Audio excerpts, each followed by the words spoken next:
მართლმადიდებელი ეკლესია ანდრია პირველწოდებულის ხსენებისა და ღვთისმშობლისადმი საქართველოს წილხვდომილობის დღეს აღნიშნავს საზეიმო წირვა მახათის ივერიის ღვთისმშობლის ხატის სახელობის ტაძარში მიმდინარეობს. გიორგი აბაზაძე გაგვაცნობს დეტალებს.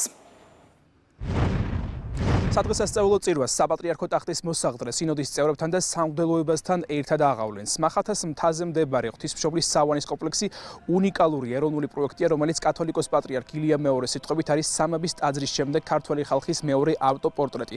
დღეს ტაძარში მოსულებს ივერიის ღვთისმშობლის ხატის ასლთან ერთად საშუალება აქვთ მოილოცონ მამა გაბრიელის სანაწილე. ღვთისმშობლის წილხვდომილობის დღეს 12 მაისი ანდრია პირველწოდებულის ხსენებასთან ერთად დაწესდა 2018 წელს სინოდის გადაწყვეტილებით იმ ღვაწლის გასახსენებლად და გასაცნობიერებლად, რომელიც ღვთისმშობელს მიუძღვის ქვეყნის ისტორიაში. საეკლესიო სწავლებით ღვთისმშობლის ინიციატივით ჩამოვიდა საქართველოში ანდრია პირველწოდებული ქრისტიანობის საქადაგებლად და წლებია მორწმუნეები გადიან ანდრია პირველწოდებულის ისტორიულ გზას. ეს არის ლოცვითი მსვლელობა, რომელიც იწყება აჭარიდან და ყოველთვის 17 მაისს ოჯახის სიწმინდის დღეს სრულდება ქაშვეთის ტაძართან.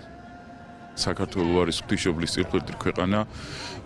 ჩვენ ვიცით, რომ ყოვლადწმინდა ღვთისმშობელმა ვერ მოახერხა საქართველოში წამობრძანება და მის წილ გამოაგზავნა ანდრია მოციქული და გამოატანა პირის სახე, რითაც შემოვიდა საქართველოში ღვთისმშობლის წილხვდომილობის მადლი. მას აქვს ძალიან დიდი მნიშვნელობა ჩვენი ერისთვის, რადგანაც არა მარტო ჩვენ უნდა ვიფიქროთ იმაზე, თუ რა არის ღვთისმშობლის წილხვდომილობა როგორც პატივი, არამედ პასუხისგებლობა უპირველეს ყოვლისა, რომ ჩვენ მეტად მოგვეთხოვება პასუხისგებლობა ამ დღესასწაულის გააზრება რა არის, რა მისია გვაქვს და რას უნდა ემსახურებოდეს ღვთისმშობლის წილხვედრი საქართველოს დღესასწაული. სიმბოლურია, რომ დღეს აღნიშნავთ მახათას ტაძარში, რომელიც არის სწორედ ღვთისმშობელის სახელზე აშენებული და ამასთან ერთად არის სიმბოლო ერთიანობის. ასევე საშუალება ექნება აქ მოსულებს შეეხონ თანამედროვეობის უდიდესი მსოფლიოში აღიარებული წმინდანის წმინდა ნაწილებს მამა გაბრიელს გულისხმობ. ეს დღე ძალიან დიდია ქართველი ერისათვის, ყველა ოჯახისათვის, ყველას გილოცავთ.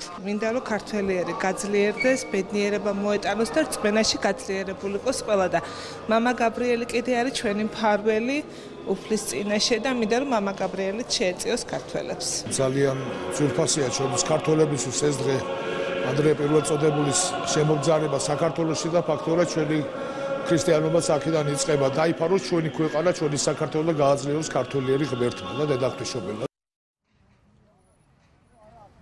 სადღესასწაულო წირვის შემდეგ კინორეჟისორ მერაბ კოკოჩაშვილს 90 წლის იუბილესთან დაკავშირებით გადაეცემა სპეციალური ჯილდო ოქროს ჯვარი, ვინაიდან მას განსაკუთრებული წვლილი აქვს შეტანილი ამ ტაძრის აღმშენებლობის საქმეში. ეს გიორგი აბაზაძე იყო.